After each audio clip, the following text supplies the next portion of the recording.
natin isang pangalan ng Diyos na ibinigay sa Biblia na alam ko kung tayong lahat ay familiar tayo nito. We will study this evening, God as our El Shaddai. God as our El Shaddai. Yan. Ang ibig sabihin ho ng El Shaddai is the God who is all-sufficient. Or the all-sufficient one. The all-sufficient one. Ang Diyos na hindi lang basta sapat, siya higit pa sa sapat. Iba ho yung, ang Jehovah Jireh ay halos magkalapit sa El Shaddai, ang kahulugan. Sapagat ang Jehovah Jireh, ang kahulugan nila ay my provider. Pero El Shaddai means God my supplier. The all-sufficient one. He is all-sufficient. Siya daw ho ay sapat sa lahat ng pagkakataon. Siya lang sapat na. Kaya po pag-usapan natin ngayon. The story is told of a very wealthy man who was asked a question regarding his money.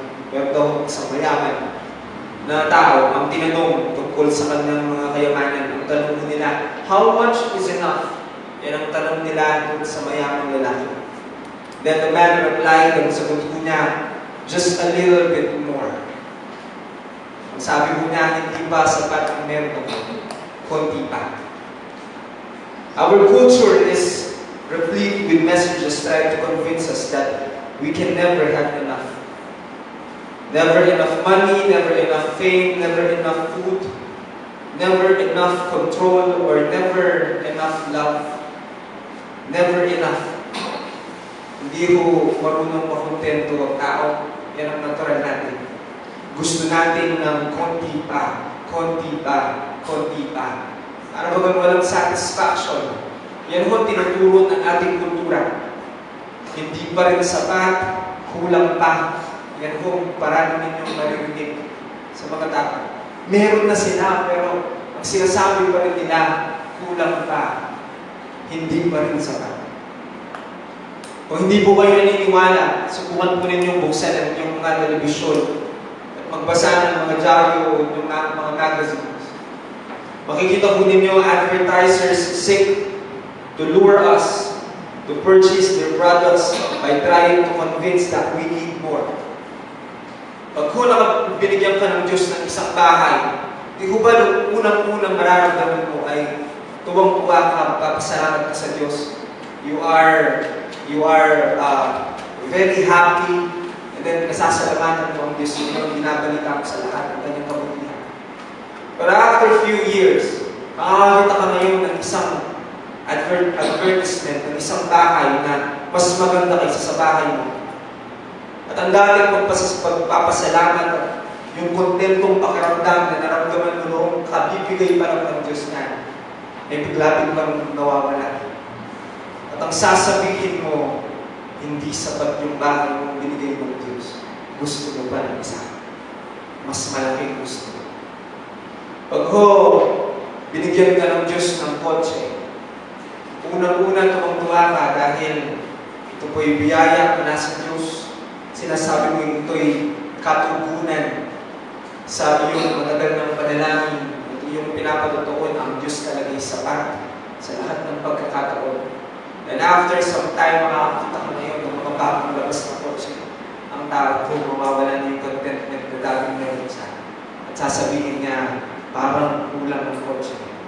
Parang gusto ko yun, mas malaki, mas magara, mas maganda. Kaya ho tao, hindi ho tayo marunong mag-contento.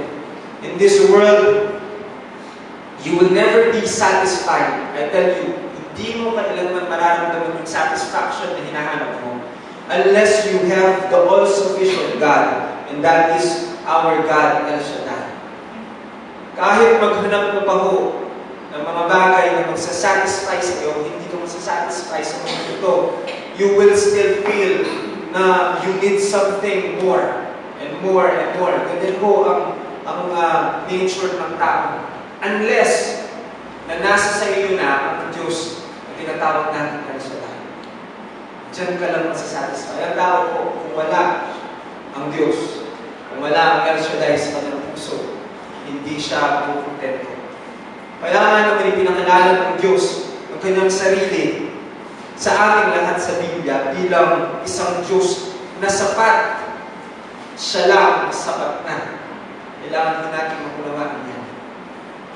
Whenever we hear God speaking of Himself in the Bible as God Almighty, we are hearing the Hebrew name El Shaddai. Ang Hebrew po ay El Shaddai, pero ang translation sa English ay God Almighty. Yan ang translate. Pero ang tunay na kahulugan nito is all sufficient one. Pero pag sa English mo, babasa ninyo is God Almighty. Can we open our Bibles in Genesis chapter 17 verse 1? Yan po ang unang-unang pagkabanggit ng pangalan ng Diyos na El Shaddai.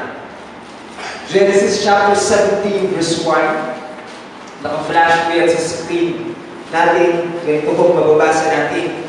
When Abram was 99 years old. Abram pa po ang sabi ng Bible dyan, sapagkat hindi po pinapalitan ng Diyos ang kanyang pangalan na Abraham. Pag umiti ng age, ay yung laguna, age A yung laguna. So Abram pa lang siya dyan. When Abram was 99 years old, the Lord appeared to him and said, I am God Almighty. Underline mo yan sapagkat sa Hebrew text, yan ho'y El Shaddai. Ang sabi ko ng Diyos, ako ay si El Shaddai. Yan ang sabi ko ng Bible ng Diyos kay Abraham. Ang sabi ko ng ating Diyos, walk before me and be blameless. Yan ako ang hinihiling ng Diyos kay Abraham.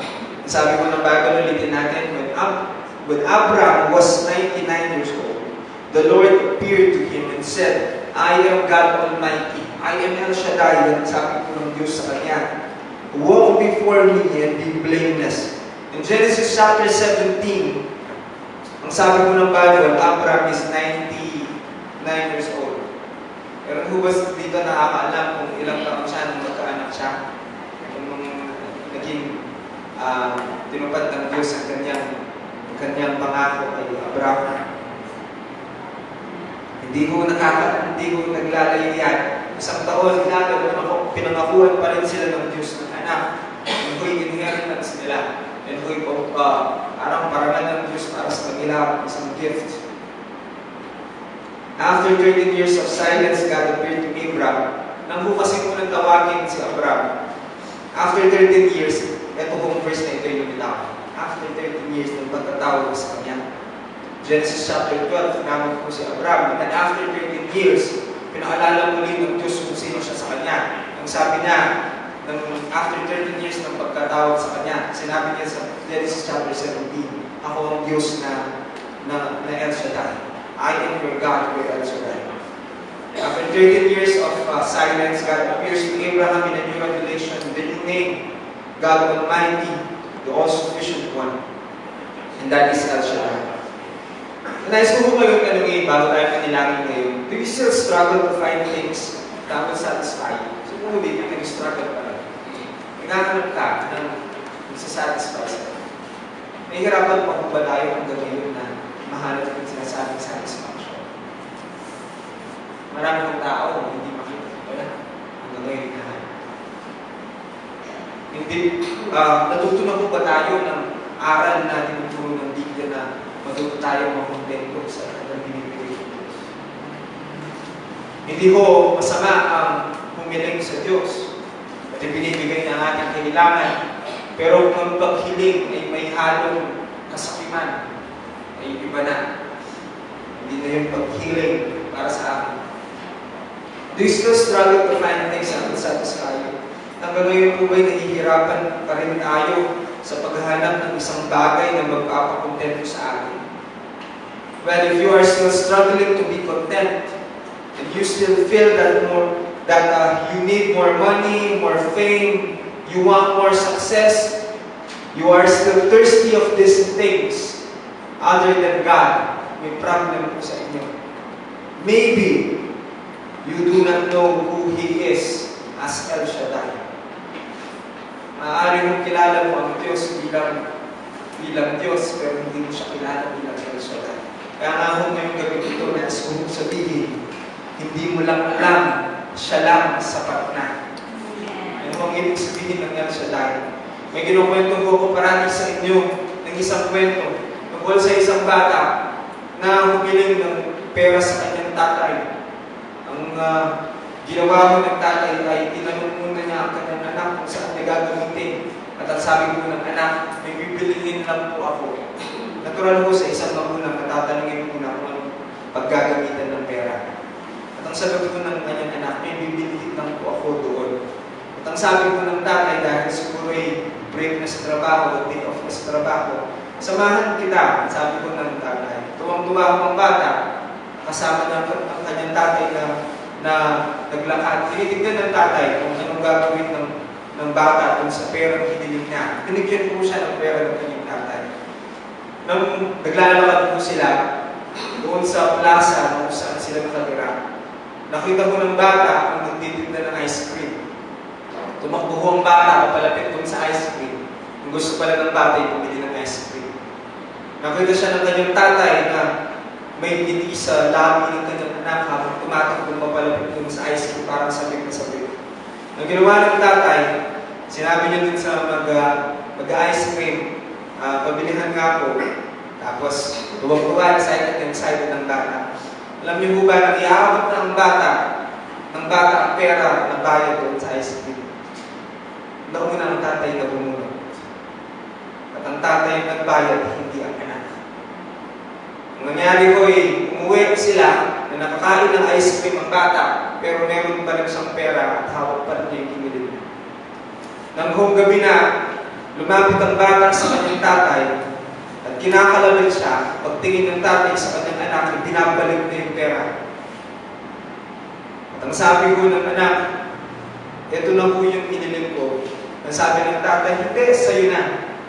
Bakit mo binabalik? Ang sagot daw po ng anak, na-realize ko po kasi, tayo, basta palang kasama ko kayo, wala na akong kailangan pa. Sapagkat ikaw lang sapat na. Alam ko ninyo tayo, hinihiling natin ang iba't ibang bagay sa Diyos. Hindi natin alam, nasa sa iyo na ang Diyos. Kung nasa sa iyo ang Diyos, kasama mo siya, wala ka ng ibang kakailanganan pa. Sapagkat pagkasama mo siya, lahat ay meron ka.